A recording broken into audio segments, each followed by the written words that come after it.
वरुण, सिद्धार्थ, देव और अखिल थे। वो चारों अलग अलग मल्टीनेशनल कंपनी में मैनेजर की पोस्ट पर थे। मिसेस ओबरॉय ने नौकरानी के काम के लिए किसी को बुलाया था। सबसे पहले तुम ये बताओ कि तुम्हारी क्वालिफिकेशन क्या है और तुम कहाँ की रहने वाली हो? मैडम, मैंने बीकॉम किया हुआ है और मैं यहाँ से 50 किलोमीटर दूर है रामपुर गांव, वहां की रहने वाली हूँ। इतना सुनते ही मिसेस ओबरॉय का पारा हाई हो गया। वो तुरंत खड़ी हो गई और उससे बोली, निकल जा यहाँ से गवार कहीं की। मैंने अपनी टीम को बोला था कि नौकरानी शहर की होनी चाहिए, ना कि गांव की। चल भाग यहाँ से। वो लड़की उससे कुछ बोल नहीं पाई और वहां से चली गई। इतने में मिस्टर ओबरॉय वहां पर आ गए। ये क्या बदतमीजी है? अगर खाना बनाने वाली गांव की होगी तब तो और अच्छी बात है ना। गांव की लड़कियां अच्छा खाना बना लेती हैं। तुम्हें जैसी लड़की रखनी है रखो, लेकिन कम से कम किसी के इंसल्ट तो मत किया करो। तुम भूल गई कि तुम भी एक गांव की ही लड़की हो। मुझे अपने घर में गवार लड़की नहीं चाहिए, बस। इतने में घर की डोरबेल बजी। मिस्टर ओबरॉय ने दरवाजा खोला, जिसे देखकर मिस्टर एंड मिसेस ओबरॉय हैरान रह गए, क्योंकि उनके चारों बेटे शादी करके आए थे। आओ आओ बेटा, मैं तुम लोगों का ही इंतजार कर रही थी। अच्छा हुआ तुम लोगों ने बेंगलुरु में ही शादी कर ली। मिस्टर और मिसेस ओबरॉय ने अपनी बहुओं का गृह प्रवेश कराया और अंदर ले आई।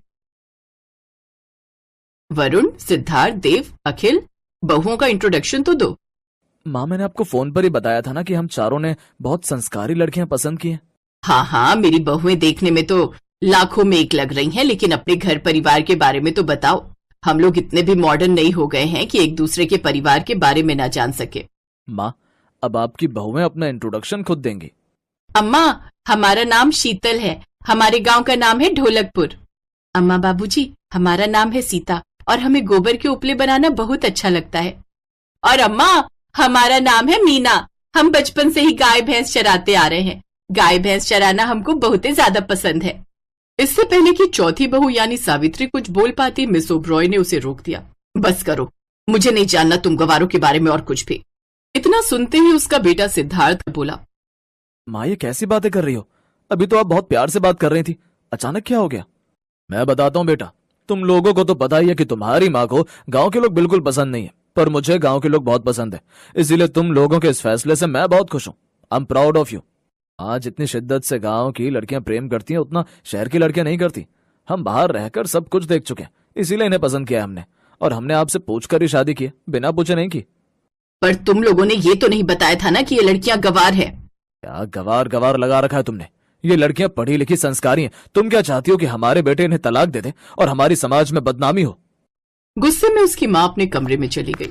अगले दिन मिस ओबरॉय की एक सहेली और पड़ोसी रानी उनके घर आई, जो कि बहुत परेशान लग रही थी। मेरी तो जिंदगी नरक हो गई। अरे क्या हुआ रानी, अब तुझे किस बात की प्रॉब्लम? तेरे बेटे की शादी भी हो गई। इसी वजह से तो जिंदगी नरक हो गई है। अगर बहू अच्छी ना मिले तो जिंदगी नरक हो ही जाती है। मिस ओबरॉय अपनी फ्रेंड रानी से बातचीत कर ही रही थी, तभी थोड़ी देर बाद मिस ओबरॉय की चारों बहुएं चाय नाश्ता लेकर एक साथ वहां पर आ गईं। नमस्ते आंटी, पहले आप लोग चाय नाश्ता कर लीजिए, बाकी बातें बाद में कीजिएगा, क्योंकि हमारे देश के संस्कार हैं कि हमारे घर में जो भी मेहमान आए पहले जलपान करें, उसके बाद बातें। जीती रहो बहू। मिस ओबरॉय, आपकी किस्मत तो बहुत अच्छी है, आपको तो बहुत संस्कारी बहुएं मिली हैं। इससे पहले कि मिस ओबरॉय अपनी बहुओं की बुराई कर पाती, उतने में रानी की बहू शॉर्ट्स पहनकर अपनी सहेलियों के साथ उनके घर में घुस आई। सासू माँ, आप यहाँ गप्पे लड़ा रही हो? मैंने आपको बताया था ना कि मुझे अपनी सहेलियों के साथ पार्टी में जाना है। चुपचाप अपने घर में बैठिए, घर पर कोई नहीं है। बहू तुम जाओ, मैं आती हूँ। ठीक है, मैं तो जा रही हूँ, घर का दरवाजा खुला पड़ा है। घर में चोर घुस जाए तो मुझे मत कहना। रानी बिना चाय नाश्ता किए वहां से उठकर अपने घर चली गई।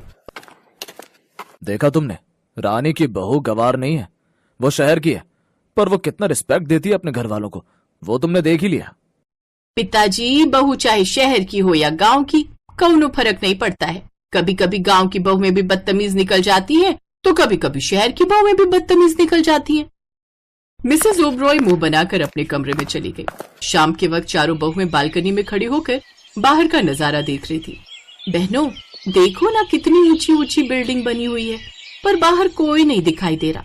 शहर में सब लोग घर के अंदर ही रहते हैं, खुले आसमान के नीचे कोई नहीं दिखाई देता।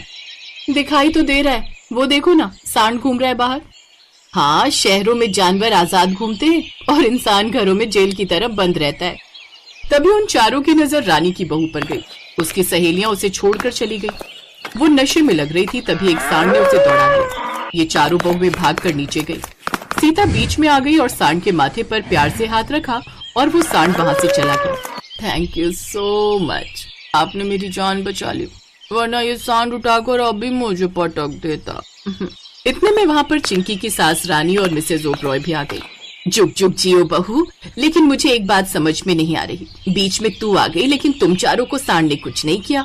माँ जी, हम चारों लोग जानवरों के साथ ही पले बढ़े हैं, हमें अच्छी तरह से पता है कि जानवरों का मूड कब खराब होता है और उनका मूड कैसे सही किया जा सकता है। बस प्रेम से हाथ रखो बिना डरे और वो चले जाते हैं। खैर, धीरे धीरे सभी मोहल्ले वाले बाहर आ गए। सभी ने उन चारों बहुओं की खूब तारीफ की। अगले दिन जब चिंकी का नशा उतरा तब वो चारों बहुओं से मिलने आई। आप लोगों को मैंने पहली बार देखा है, आंटी ने अपने चारों बेटों की शादी में मुझे बुलाया ही नहीं था। अब उन 4 गवार बहुओं की दोस्ती चिंकी के साथ हो गई। एक हफ्ते के अंदर ही चिंकी का बिहेवियर पूरी तरह से बदल गया। अब उसने दारू पीना बंद कर दिया और एक संस्कारी लड़की बन गई। एक रोज रानी मिसेज ओबरॉय से मिलने आई। मिसेज ओबरॉय, मैं आपकी बहुओं को धन्यवाद करने आई हूँ। जिसे मैं और मेरा बेटा नहीं सुधार पाया, उस लड़की को तेरी बहुओं ने सुधार दिया। ये देखकर मिसेज ओबरॉय को अपनी गलती का एहसास अब धीरे धीरे होने लगा था। बहू, मुझे माफ कर देना, मैं भी बचपन में गांव में ही रही हूँ, पर मेरे आसपास की जितनी लड़कियां थी सब बदतमीज थी।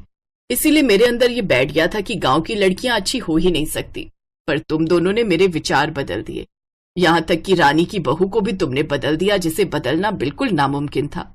आप गलत बोल रही हैं माँ जी, हर इंसान अंदर से अच्छा ही होता है। भगवान किसी को बुरा बनाकर पैदा नहीं करता, लेकिन आसपास की सोसाइटी से इंस्पायर होकर वो भी वैसे ही ढलना चाहता है, इसीलिए वो बर्बाद हो जाता है। इस समाज ने चिंकी के अंदर जो भर दिया था, हमने बस उसे निकाल दिया और एक अच्छी चिंकी बाहर आ गई, जिसमें हमारी बहुओं को सम्मानित किया जाएगा। सबने देखा था कि कैसे उस खतरनाक सांड से हमारी बहुओं ने महिला होने के बावजूद उसे बचा लिया, वो भी बिना उस सांड को कोई हानि पहुंचाए। शाम को पूरी सोसाइटी वालों की तरफ से उन चारों बहुओं को सम्मान दिया गया, जिससे ओबरॉय परिवार का नाम और ज्यादा रोशन हो गया। आज के बाद मिस्टर ओबरॉय की चारों बहुओं की दोस्ती सोसाइटी की हर लड़की के साथ होनी चाहिए, ताकि सभी के अंदर सोया हुआ संस्कार वापस आ सके। इस तरह से मिसेज ओबरॉय की गलतफहमी खत्म हो गई कि गांव की लड़कियां गंवार ही होती हैं। इसके बाद चारों बहुएं बहुत ही प्रेम के साथ अपने परिवार के साथ और पूरी सोसाइटी के साथ रहने लगी।